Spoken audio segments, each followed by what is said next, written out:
If you're going to be jealous about everything, go home. That's what she said, right there, in front of everyone. The words hit harder than a punch to the gut. The beach went quiet for a second, the sound of the waves swallowing my pride whole.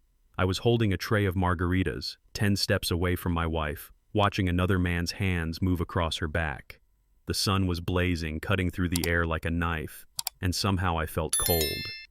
She laughed at something he said, head tilted, hair catching the wind, like I wasn't even there. People say love fades slowly. They're wrong. Sometimes it dies in a single sentence. I set her drink down beside her towel. She didn't even look up. And in that moment, I realized I wasn't her husband anymore. I was just background noise. If you've ever felt that silence before the heartbreak, subscribe. This story's for you. Tampa Bay was supposed to be easy. 2 other couples, coolers bleeding ice, a Bluetooth speaker losing the fight with the wind. Isabel loves that kind of stage. She tells stories with her whole body, remembers names, keeps every eye orbiting. I never fought it. I'm not the jealous type. Attention is weather. It passes. But that day the pressure changed. I came back with margaritas and felt the group drop a degree. The wives went quiet. The guys adjusted chairs that didn't need adjusting. Eyes bounced from me to her like a ping-pong ball nobody wanted to catch. Isabel's laugh carried, bright, careless, tuned to reach the edges of the beach. Diego bent closer. She tipped her head, hair flagging in the salt wind. I set the cups down and said something light about the heat. Nothing landed. Coconut in the air, cornhole thuds, a kid squealing at a wave. Life stayed loud while my chest went silent. I let the lime sting my tongue and chose not to make a scene, not a joke, not a plea, just that heavy, deliberate quiet men use when they'd rather bleed than beg. Silence isn't surrender. Silence is a locked door. And as I held that door shut, the handle turned from the other side, her laugh hooking the room, his hand hovering near her shoulder, like someone else was about to walk in and claim my house. They made a routine out of it. Talk, water, towels, repeat. 20 feet between us, but it felt like a border crossing I couldn't clear. My phone lit up. Alex, you good? Another message. She's just playful. I starved the fire. Ice surrendered in my cup. Sweat ran down my wrist. Sun hammered my shoulders and the whole beach smelled like sunscreen and bragging rights. She never glanced over. Not once. Not a half smile to say I see you. Diego said something. Her hand landed on his forearm with the ease of an old path. Their laughter rolled over the music, smooth as a well-poured drink. Mine caught halfway up my chest. People think humiliation is loud. It isn't. It's procedural. They learn to live without you while you're still standing 6 yards away. I watched the shadow of an umbrella crawl until it swallowed my feet. That was the word that stuck. Swallowed. Not by water, by absence. I finished the last warm mouthful and tasted metal. A gull snapped sideways and vanished. A kid cried, then didn't. I kept standing. Existing became work. Everyone says, speak up. Maybe. But some truths don't need volume. They need spine. Somewhere between the second hour and the third, the shape of it hardened. This wasn't jealousy. This was erasure. Disrespect, sunny side up. And when I finally walked those 20 feet, I already knew the first word I was going to use, because it was the only one she'd understand. Call it what you want, flirting, playfulness, just sunscreen. Where I stood, it had another name, erasure. You don't have to sleep with someone to betray a marriage. You can do it in plain sight, with a laugh that edits your husband out of the frame. That's the line nobody likes to admit exists, the line before the bed. I walked those 20 feet and felt the heat come off the sand like a warning. Isabel glanced past me, not at me. Diego held her gaze like he'd earned it. When she said, "If you're going to be jealous, go home," he smiled. Not big, not mean, just enough. The kind of smile you give when you think you've already won. I looked him in the eye, steady, flat, so he'd know I saw the whole picture. Then I looked at her and saw nothing coming back. That was the answer. Not an argument, not a scene, just the clean realization that you can lose a place while still standing in it. Over her shoulder, I caught Alex watching me. No rescue in his face, just respect. like a man waiting to see if another man knows his own value. I put the full drink down, untouched, and turned toward the boardwalk. Let them have the afternoon. I'd keep the dignity. And I knew exactly where I was going next. The room smelled like air conditioning and sunblock. I dropped the key on the desk, unzipped the suitcase, and laid it open like a wound. Passport, wallet, charger, shirt rolled tight, jeans folded once. No panic, no pacing. Just the quiet work a man does when he stops bargaining with himself.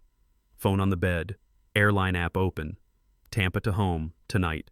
Seats blinking blue like exits in a dark theater. I scrolled once, twice, found the late flight that would get me out clean. My thumb hovered and I could hear the beach in my head. Her laugh, his name, the group waiting for a show. I thought about texting Alex. I didn't. I thought about leaving a note. I didn't. Clicking confirm felt like squeezing a trigger you never wanted to touch but can't avoid if you want to live. The screen flashed, and something uncoiled in my chest. Not victory, not spite. Relief, the kind that arrives when you finally choose yourself and the room stops spinning. I packed the last shirt and zipped the case. Deleted her missed calls, set the phone face down. I wasn't running. I was leaving. 2 different verbs, 2 different men. At the door, I paused long enough to hear my own breathing. Steady, clear. I turned the handle and stepped into the hallway, already lighter than I'd been all year.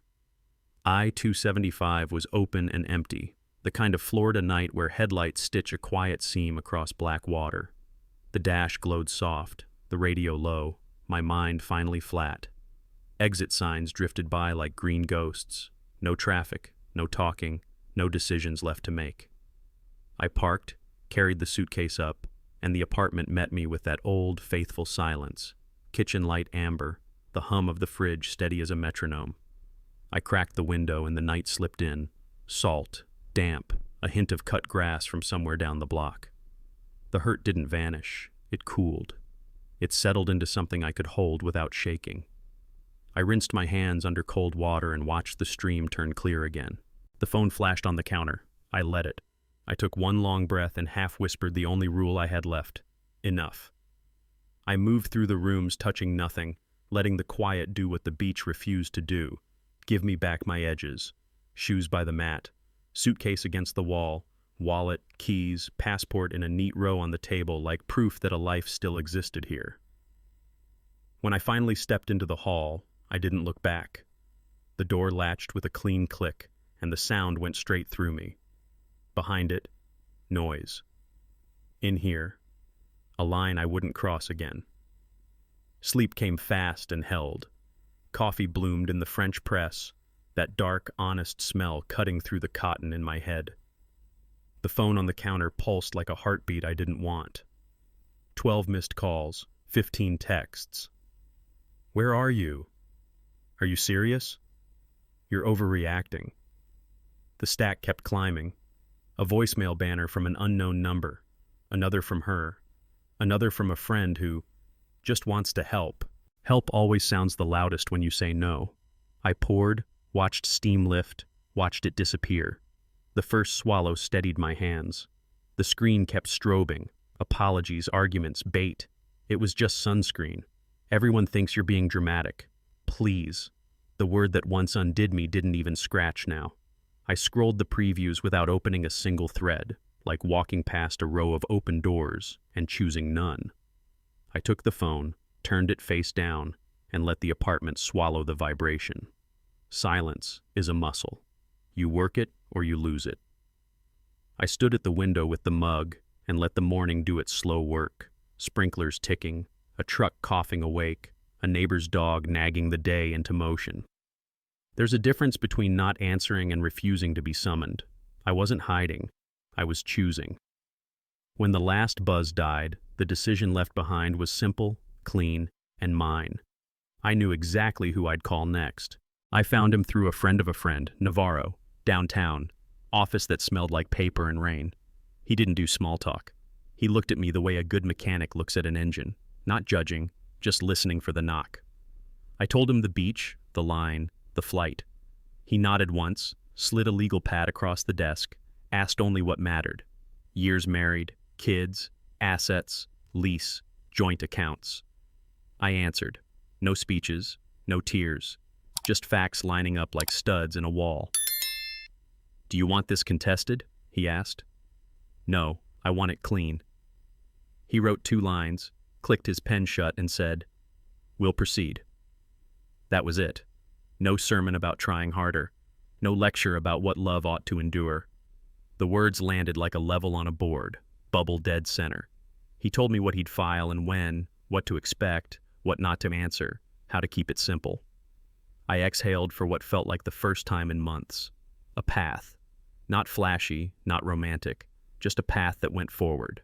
I didn't text Isabel. I didn't text anyone. I stepped out into a sky the color of wet asphalt and felt the humidity cling to my shirt sleeves. The elevator hummed. My phone stayed in my pocket. Some endings require witnesses. This one required a signature. I drove home knowing the next decisions would be about numbers, not feelings. Joint account, 2 names, 1 history. I opened the bank app and watched the balance blink like a dare. Half was mine, half was hers. I didn't touch a penny past the line. New account already set, routing numbers typed slow on purpose. No shaking, no accidental extra zero. I sat at the kitchen table with a pencil and a pad like my father used to do, wrote the figure twice, then once more. The math didn't care about who laughed on a beach. It only cared about halves. Transfer. The wheel spun. For a second I heard the ocean again, the part where I stopped existing. Then the app chimed once, clean as glass. Confirmation email slid into my inbox with that little blue dot, the kind that used to mean a client was happy. Today it meant I didn't owe anyone an explanation. I left her half untouched. Not a test, a principle. I wasn't there to win a war. I was there to get out without dragging mud into every room I'd ever live in next. No screenshots, no forwarding. Just a tidy line in a ledger that would matter later when people started calling things names they weren't. I closed the laptop. The apartment's quiet held. Money done, I looked around the place I used to call ours and saw tape, boxes, a lease with both signatures. One more piece to move, one more clean cut to make. Time to call the landlord. I called the landlord from the kitchen table. He picked up on the second ring, that careful voice people use when they feel a storm coming. I asked to remove my name from the lease at the end of the month. No drama, no story, just dates and a forwarding address. Understood, he said. We hung up. Clean cut. Then it was boxes. Tape gun hissing like a snake, the sound bouncing off the walls we once painted together. I pulled books, shirts, the old mug I never let her wash because she scrubbed the glaze too hard. Labels in black marker. Office, closet, tools. The living room turned into a grid, corridors of cardboard that made sense when the rest didn't. I stacked what was mine and left what wasn't, measuring with the same temper I bring to a plan set. Lines true, edges square. I spared no time for souvenirs, no photo detours, no songs to slow me down. This was logistics, not nostalgia. The sun slid across the blinds in even bars, and I worked through each one. Binders, winter jacket, chargers, measuring tape. The room thinned out until every echo sounded honest again. By late afternoon, I knew she'd be back soon. I checked the clock, laid the last coil of tape, and pressed the lid of the final box flat with my palm. It sank with a soft thump that felt like a verdict. Before the key turned in the lock, the plan was already complete. Whatever happened next, I was ready. Her car eased to the curb like it was trying not to be heard. I didn't move from the chair. A beat later, her keys scraped the lock, the door opened, and Florida heat blew in around her. Swollen eyes, travel hair, a suitcase left just inside like a dare. We looked at each other across the boxes. She stood. I sat. The refrigerator hummed between us. No hug, no greeting, just the weight of a room rearranged without her permission. She scanned the labels, the empty spaces on shelves that used to hold our clutter. Her mouth parted, closed, opened again. "You packed?" she asked, but it wasn't a question. I nodded once. She touched the nearest box like it might burn. "You couldn't wait?" "I waited 3 hours," I said. Then I stopped. For a moment the apartment felt smaller than it had ever been. 2 people and 1 truth that wouldn't share the couch. She stepped closer, stopped, stepped back. Mark, you really left? There it was. The reality catching up to the sentence she threw at me on the beach. The one she must have thought would bounce off and vanish. I let the quiet sit until it meant something. You really left? She said again, thinner. I met her eyes. You told me to. She tried to find a lighter tone, the kind she uses to smooth strangers. You're being childish, Mark. It was sunscreen. That's all. I let the words sit between us like a chipped plate. It was 3 hours, I said. 3 hours where I stopped existing, 20 feet away. She crossed her arms. You're jealous. No, I said. Jealousy is wanting what someone else has. Humiliation is being erased in public by the person who promised not to. That landed. I watched it register, the way the eyes flicker when the spin runs out of road. She tried again. You're making this bigger than it is. It was already big. You just liked it small enough not to call it by its name. She looked around like the room might help. The labels on the boxes didn't. My chair didn't. The hum of the fridge held its line. You could have said something then, she whispered. I did, I said. I left. She stepped forward, hand half raised, then let it fall. So, that's it? I stood, and we were finally the same height over the wreckage. I'm not jealous, I said, calm as a closing door. I have self-respect. For once, there was no comeback, no audience to play. Just the weight of that sentence doing what the beach never could, naming the truth so clearly it shut the room up. Next morning, the apartment smelled like an apology. Eggs, bacon, toast, coffee already poured, plates set like diplomacy. I sat, I didn't eat. She stood by the counter wringing a dish towel that didn't need wringing. Can we talk? We did, I said, at the beach. That wasn't talking. You're right, I said. Talking is 2 people in the same world. She slipped into the chair across from me, fork untouched, eyes staying busy to avoid mine. I made a mistake. You made a choice, I said. The mistake was assuming I'd live with it. Steam ran off the coffee and disappeared. The quiet inched closer. She tried a different lever.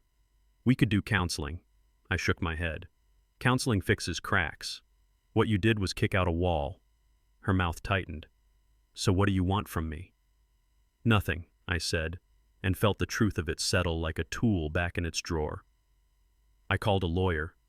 The color left her face the way a tide goes, steady, then gone.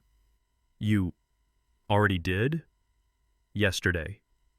She stared at the plate like the right words might be hiding under the bacon. We can still salvage. No, I said, not unkind, just final. There's nothing left to salvage. The room didn't argue. The food went cold. And for the first time since Clearwater, my appetite for explanation did too. She tried to reframe it, voice soft, eyes wet. It was a bad day, Mark. That's all. A bad day. Bad isn't a day, I said. Bad is an attitude, and yours lasted 3 hours. Her mouth trembled. We can fix this. Let's do counseling. Counseling patches cracks, I said. What you did was pull a beam. She shook her head hard, like she could rattle the truth loose. You're throwing away a marriage over nothing. Nothing? I let the words sit there until it felt as heavy as the boxes. Nothing is when a waiter forgets your order. What you did was make me disappear in front of people who knew my name. She shifted tactics, promises spilling fast. No more flirting, no more drinks with friends, more time together, less phone, whatever I wanted, name it. I didn't, because that was the point. I didn't want tribute. I wanted respect, and respect arrives before the apology, not after it. Please, she whispered, just don't leave. I'm not negotiating with the fire that burned the house, I said. I'm walking out of it. Her tears came harder. Mine didn't. So this is your line? This is my spine, I said. I don't want to fix. I want to go. She stared like she'd never met the man in front of her. Maybe she hadn't. Respect doesn't beg, I said, and the room finally understood I was done. The SUV nosed up to the curb like a patrol car. Her mother climbed out fast, purse locked under her arm, jaw already set. She didn't knock. She entered with a mission. "You're going to destroy a marriage over sunscreen?" she said, not hello. "Over a little foolishness? You men and your pride." "This is between your daughter and me," I said, calm as a level resting on a board.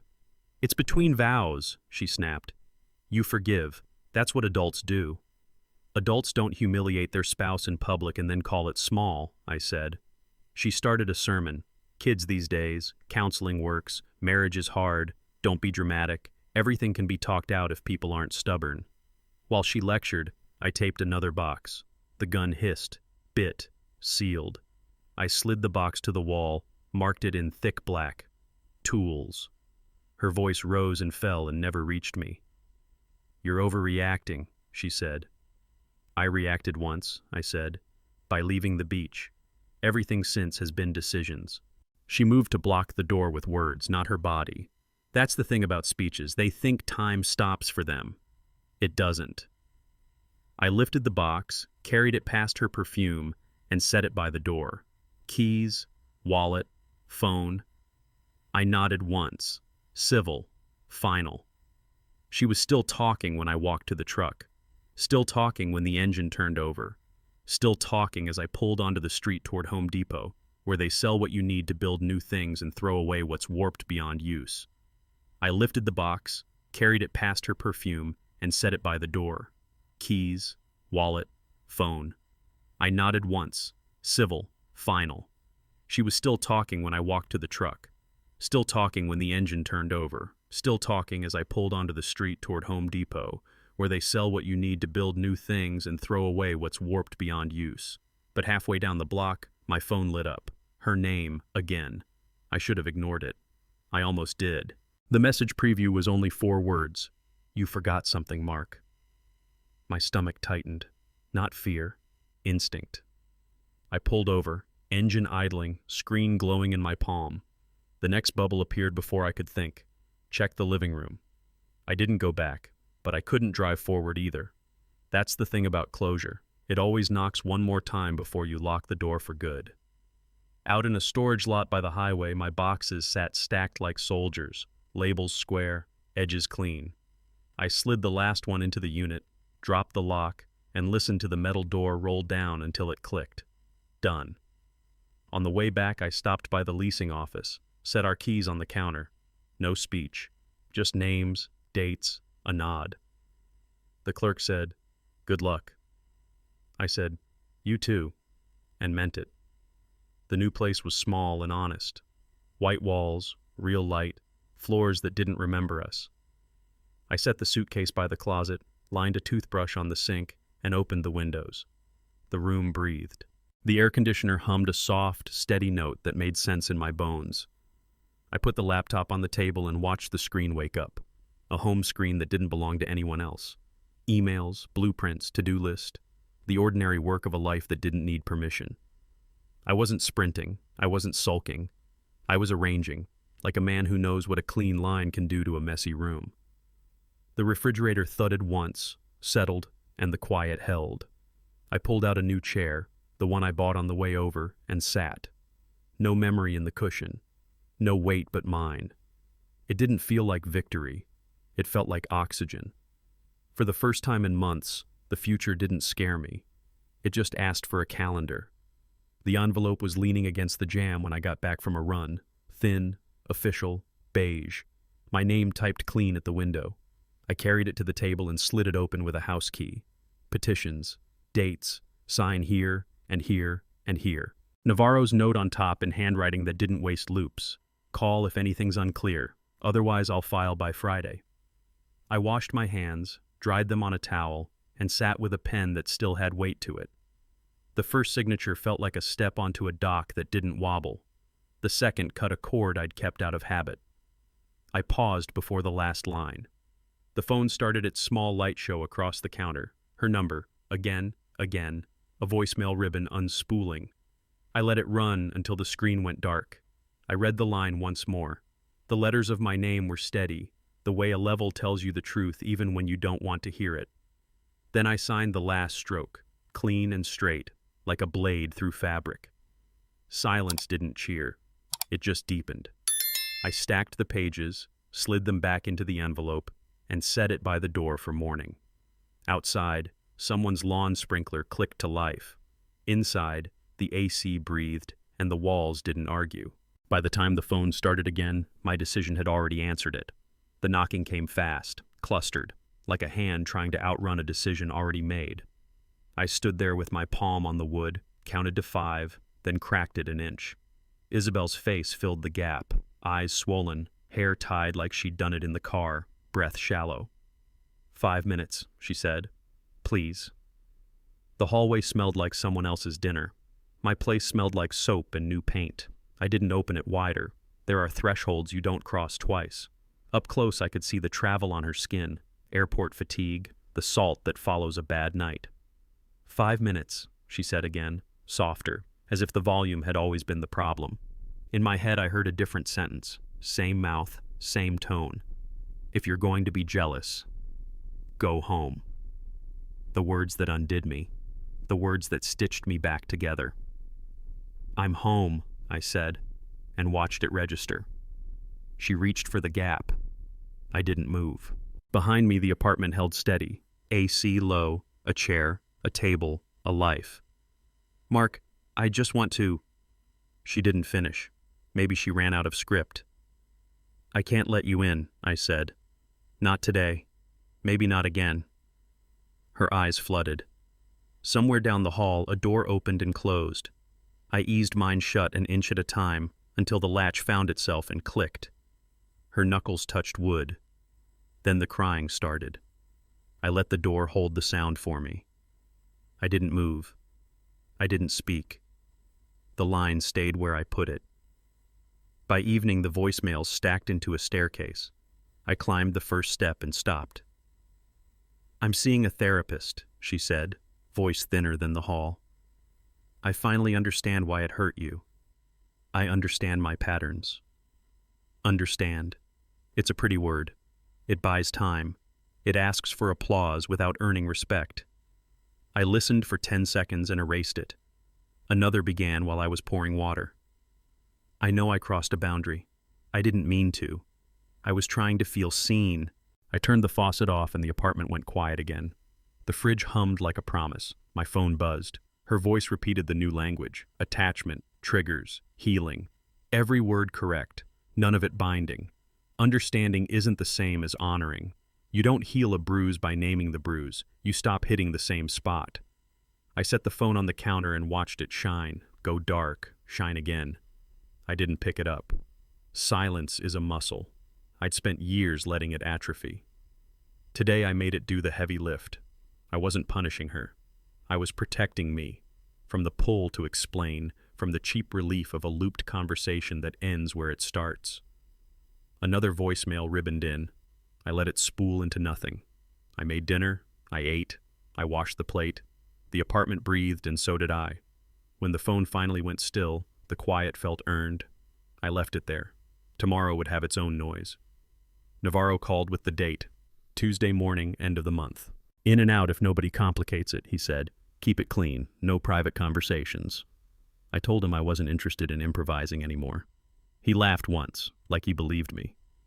I wrote the time on a sticky note and stuck it to the fridge. The square of yellow looked steadier than I felt. That night I laced up and ran the block. One slow lap, then another. The kind of pace where the breath finally matches the feet. Streetlights threw bars across the sidewalk. A sprinkler hissed and turned its face away. Florida night, warm and unremarkable. Between breaths, I practiced 2 sentences I'd need, and none I didn't. The body likes a plan, so does the mind. Back home I showered, laid my wallet and keys on the table like tools on a bench, and turned the phone face down. The apartment's small sounds took over. The AC, the neighbor's door, the little tick in the wall I hadn't noticed before. I didn't want music. I wanted the kind of quiet you can sleep inside. When I finally lay down, I let the day drain through me. No post-mortem, no if-onlys, just a long inhale and a longer exhale. You don't outrun a storm, you brace for it. I slept like a man who'd already boarded the windows. Her text landed mid-morning. Can we meet? 15 minutes. Public place. The old me would have asked why. The man reading that message didn't. 15 sounded like a promise I could keep. Public sounded like a boundary we both could see. I chose a cafe near the beach because I didn't owe Clearwater a detour. I owed myself a finish. I got there on time, ordered a coffee I didn't want, and took a table facing the door. The room smelled like roast and salt air. A ceiling fan ticked. I set my phone beside the cup and opened the clock app. Nothing dramatic, no countdown, no theatrics, just the thin numbers waiting to be tapped. When she walked in, the room bent an inch, the way rooms do when two people carry unfinished business. She started toward me, already talking with her hands. I raised mine once, palm open, not to stop her, just to set the rule. 15 minutes, I said, calm and even. That's all. Then I tapped the screen. The numbers rolled. She sat. The chair complained. Outside, gulls knifed the wind. We looked at each other like people about to inventory a house after a fire. I didn't ask how she'd been. She didn't ask why I chose this place. The time sat between us, small and sharp as a key. Whatever happened next, it would happen inside that frame. She walked in 6 minutes past the mark. I didn't say it. I let the clock say it for me. Coffee roast in the air, sunlight slanting through the window like a metronome across the table. She sat, pulled a breath like she'd practiced it. "I'm in therapy," she said, eyes bright with the kind of hope that wants a shortcut. "Good for you," I said, and left it there. She blinked. "I'm learning why I did what I did." I took a sip, watched the steam thin and vanish. Learning isn't the same as changing. Her mouth pinched. "I'm trying. Trying isn't the same as honoring." Silence shifted its weight. The fan ticked. Somewhere behind the counter, a grinder coughed. She reached for the old rope. How we met, how we used to be, how vacations make people act dumb. The new vocabulary crept in. Triggers, attachment, repair. I let each word pass without catching it. Not cruel, just clean. Boundaries don't need volume, they need spine. I kept mine. Her eyes searched for a softer landing, something I'd always given her. I didn't.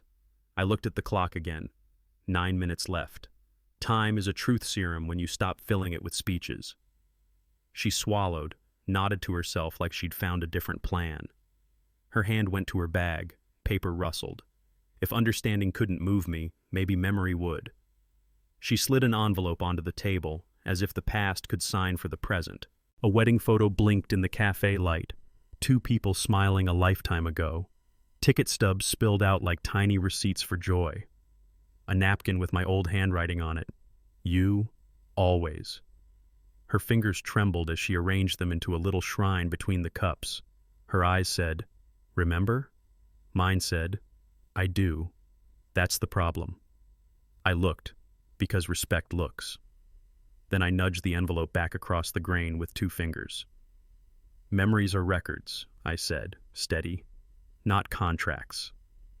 The sentence landed between us and stayed. She flinched, like the word record had edges. "These mean nothing to you?"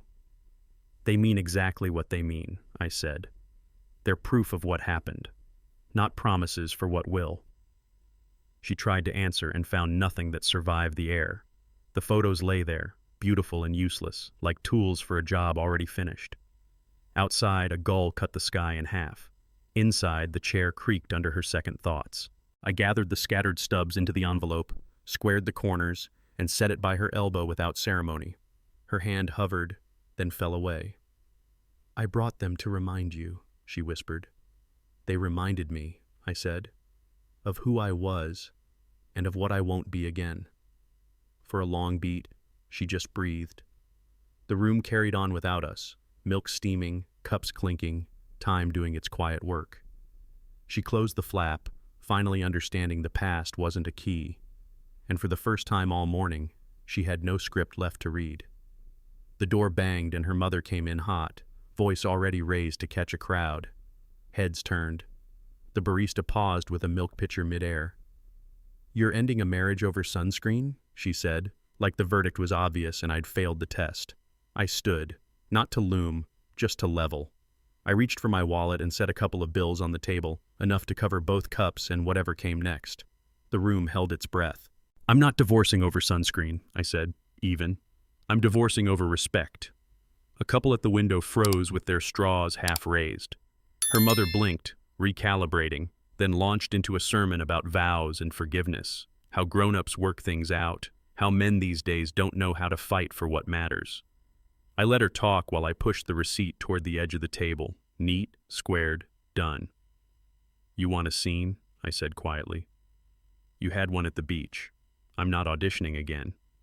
Isabel stared at the envelope like it might rescue her. Her mother kept swinging at air. I slid my chair in and looked around long enough to collect the silence. I'm not leaving because I'm angry, I said, voice steady enough to carry. I'm leaving because she's not my enemy. She's just not my partner. For 3 full seconds, the cafe went still. No grinder, no chatter, just the clock and my heartbeat keeping time. Then the room exhaled. The story had a new narrator, and it wasn't her. My phone buzzed against the saucer. Alex, you should see this. A thumbnail sat there like an answer key I hadn't asked for. I tapped. The cafe dimmed to a tunnel. Video from the beach.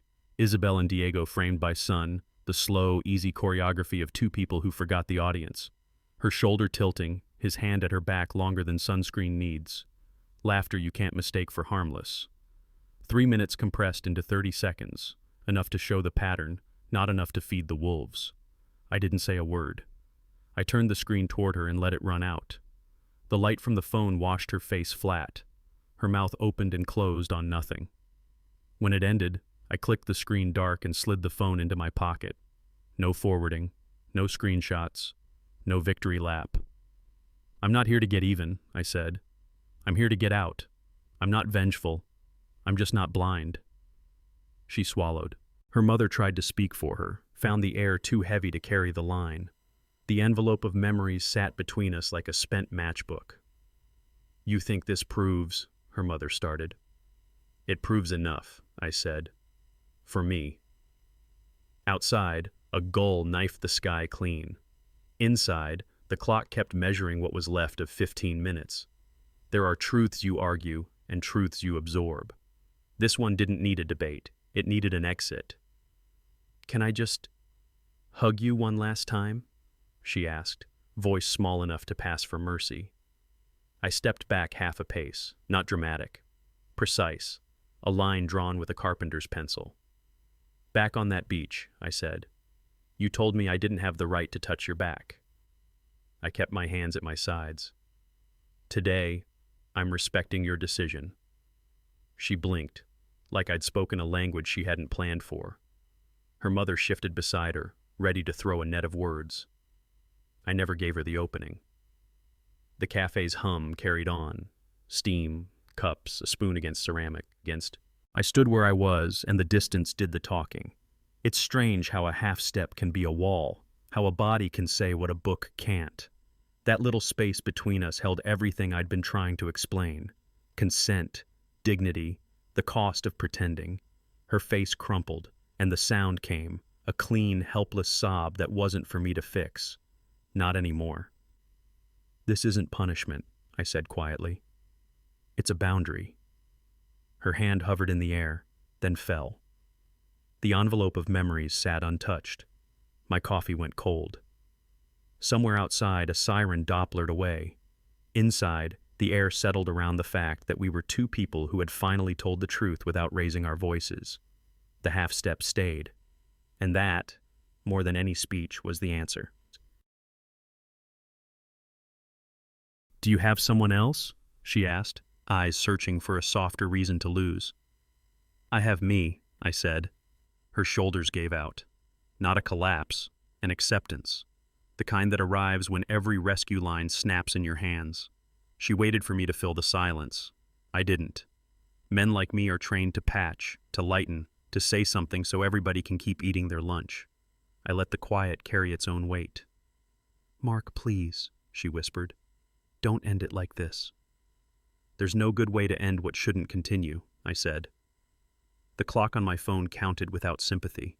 The cafe's fan ticked like a metronome sharpening a blade. She looked at the door, then back at me, then at the envelope she'd tried to resurrect us with. Her mother drew a breath and held it. I kept my hands flat on the table, feeling the wood, feeling my pulse, feeling something sturdy I hadn't felt in months. "It doesn't have to be this final," she said. "It already is," I answered. "We just arrived late." The seconds thinned. I glanced at the screen, then back at her. 15 minutes doesn't sound like much until you live inside it. The last digit turned. "Time's up," I said, calm, not cruel. I stood, pushed my chair in, and left the space as I found it, clean, honest, and free of promises I wouldn't keep. I slid a copy of the court papers across the table and left them there, a clean stack with my name steady on every line. She stared at our wedding photo once more, like that image might stand up and argue on her behalf. It didn't. Pictures don't testify. They remember. I stood and tucked the chair in until the legs found their spot.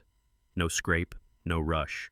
The envelope of keepsakes sat by her elbow, silent as a burned-out bulb. She didn't reach for it. I didn't either. We'd already said everything with what we hadn't done.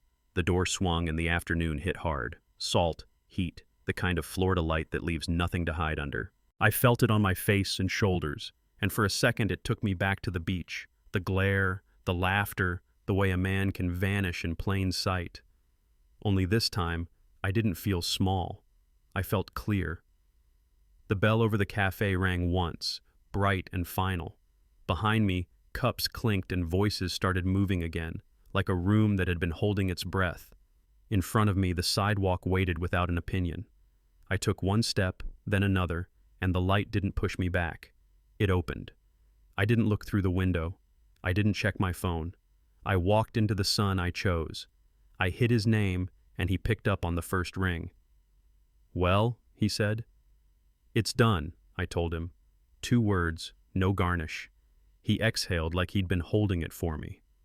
"Proud of you, man." I smiled at the sidewalk, not big, just real. "Yeah." We didn't do the play-by-play. He didn't ask for details I didn't want to give. That's the thing about a good friend. He knows when silence is the whole story. "You need anything?" he said. "No," I answered. "I'm good." I ended the call and slid the phone in my pocket. The truck door gave that familiar thunk when it shut right. I turned the key and the engine caught low and even. I thumbed the radio until a small country song found the space between words. Steel guitar, a voice that didn't beg. The volume stayed under my thoughts. Traffic was thin. The causeway opened like an easy answer. Windows up, AC cool. The bay stretched out to either side in the kind of blue that doesn't pretend to be deeper than it is. I let the hum of tires carry the last edges off my nerves. No victory speech, no anthem, just air and road, and a quiet that didn't need defending. 2 words kept looping anyway, softer each time. "It's done." I went out before the heat woke up, shoes tapping a slow line down the block. The storm had slipped through overnight and left the world rinsed. Wet pavement, the clean bite of pine from a neighbor's yard, that fresh hush Florida sometimes remembers to give you. My legs argued, then cooperated. Breath found a rhythm. I didn't chase a pace. I let one choose me. Back home, I showered until the mirror cleared, brewed coffee that smelled like something honest, and cracked the window. Sprinklers clicked, a dog scolded a squirrel, somebody's radio mumbled the morning news. I wrapped both hands around the mug and checked the space behind my ribs, the place that used to buzz like a bad wire. Quiet. Not empty, just unoccupied by panic. I walked the apartment once, not to fix anything, just to notice what was mine. The chair I sat in, the key that opened this door, the calendar with boxes that could be filled on my terms. The phone lay face down and stayed that way. I didn't feel brave, or triumphant, or even especially wise. I felt like a man who finally stopped arguing with the truth. I said it out loud, to the room and the part of me that needed to hear it. "I forgive you, not for staying too long, for learning slow, for thinking endurance was love. I forgave myself like signing off on a job that took longer than it should have. And for the first time, the echo didn't argue back. The email subject was plain. New row house concept. Are you available? I answered yes before the coffee cooled. Specs came through. Lot width, code quirks, a client who cared more about light than things. My favorite kind. I rolled out the pad, sharpened a pencil, and let the first line find the page. The scratch of graphite was a sound I trusted more than almost anything. Morning narrowed to the desk. Angles, setbacks, the path the sun takes in late afternoon, and how to invite it in without letting it scorch. I sketched a stair that wouldn't bully the room, a kitchen that understood conversation, a window that refused to lie. Every choice felt like a small refusal to waste space, inside a house, inside me. I didn't check the phone, didn't reread old messages for pain I already knew by heart. Work is a kind of mercy when you use it right. It doesn't erase, it arranges. Pencil to paper, erase, draw again, measure twice, cut once. The simple vows that outlive the complicated ones.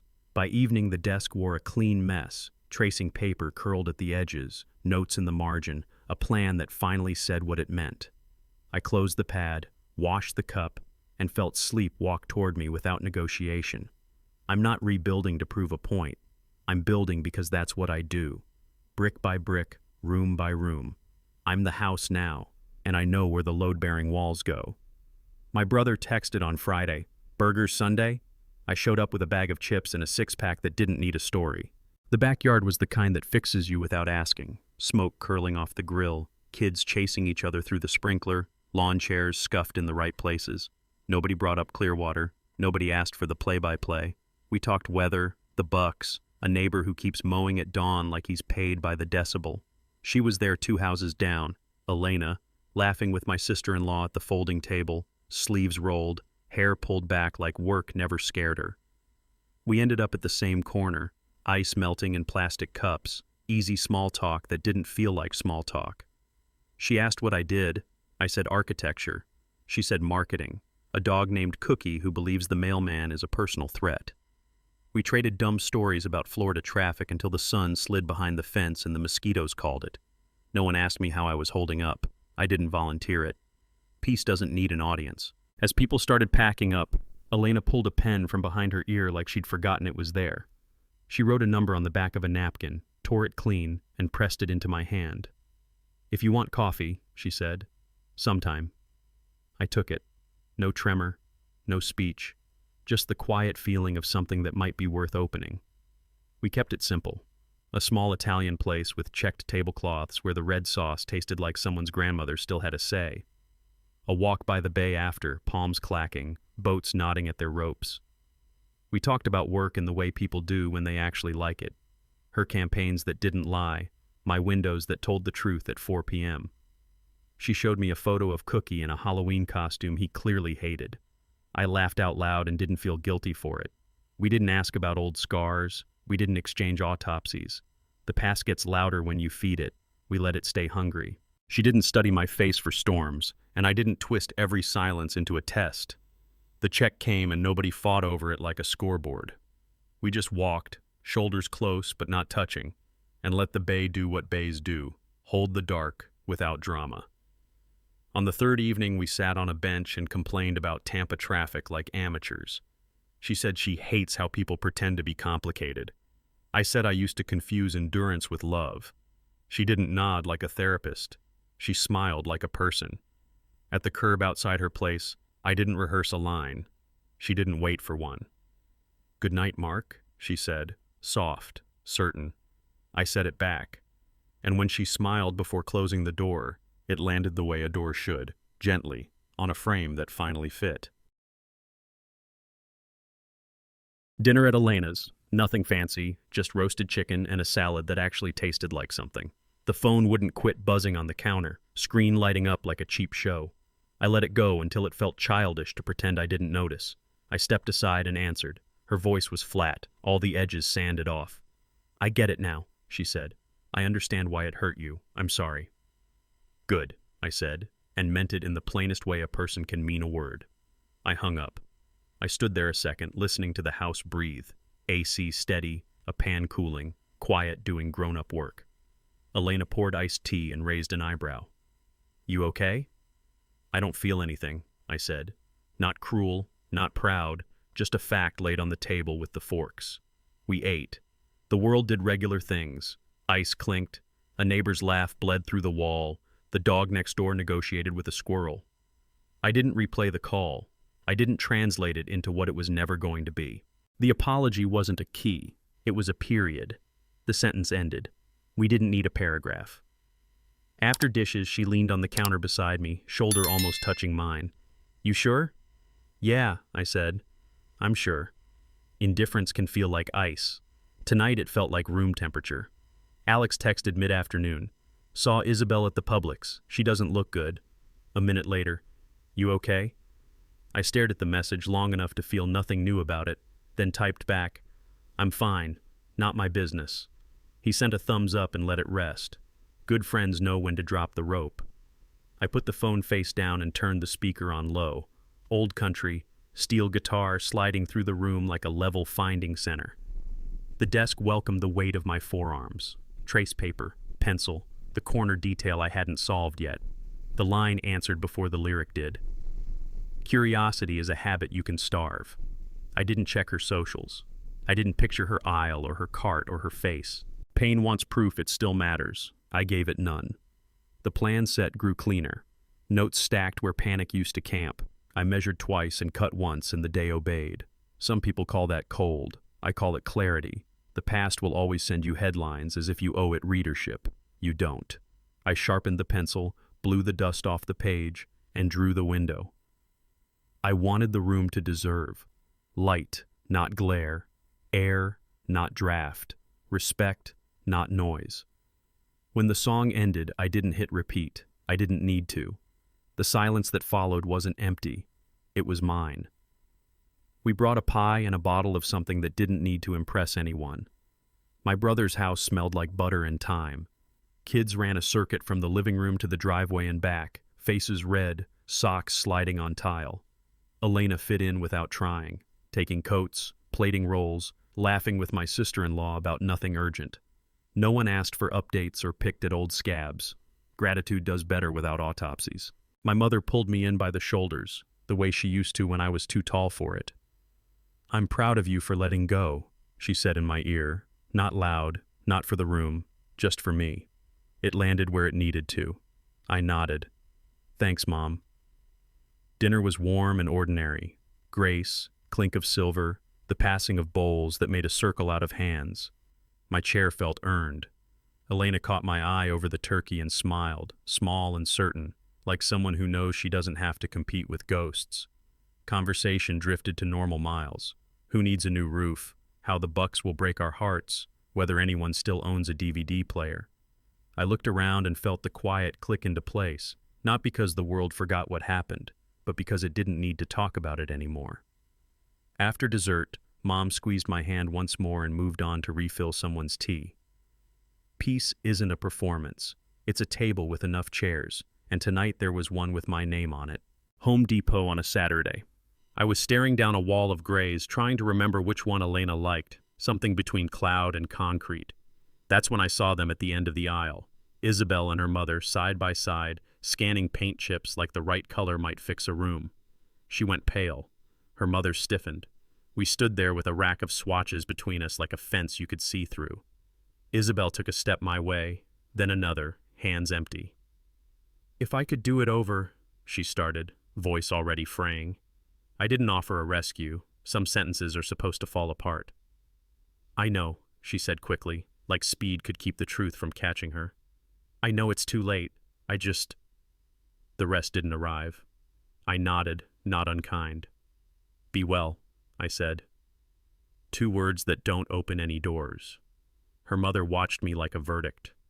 I reached for the can we'd picked last night, light gray, clean name, no poetry, and set it in the cart. The cashier scanned it, the gun chirped. Outside, the sun laid a flat brightness over the lot. I loaded the trunk, shut it with the same final, decent thunk as always. She was still by the sliding doors when I pulled away. I didn't check the mirror. I didn't rehearse alternate histories. The road out felt simple, like a ruler laid on a page. Leaving isn't dramatic when you left a long time ago. It's just exit, then turn signal, then home. Alex called on a Tuesday like it was weather. She got engaged, he said, flat as the sky. I didn't flinch.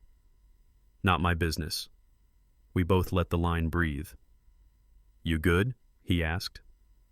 I'm good, I said, and meant it the way you mean a wall that's finally plumb. Weeks later, another text. Called off. No reason, no gossip worth breaking a sweat over. I was at the table with a cup gone cold, a sketch half finished, a life that didn't check the headlines. I read it, put the phone down, and felt exactly nothing new. Pain used to run toward me like a dog that didn't know better.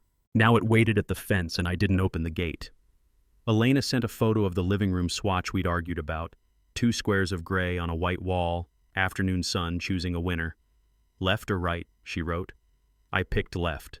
She sent a thumbs up and a picture of Cookie asleep under the window, dog breath fogging a little patch of glass. Warmth found its way in small, repeatable ways. Life goes on. Not as a slogan, as an ordinary fact. Groceries, emails, a run before the heat shows up, a laugh that doesn't need an apology. Whatever storm still walks the other coast isn't my weather. I sharpened a pencil and let the shavings curl like quiet confetti. Then I drew the next line. South Tampa, 2 bedrooms, a backyard nobody had named yet.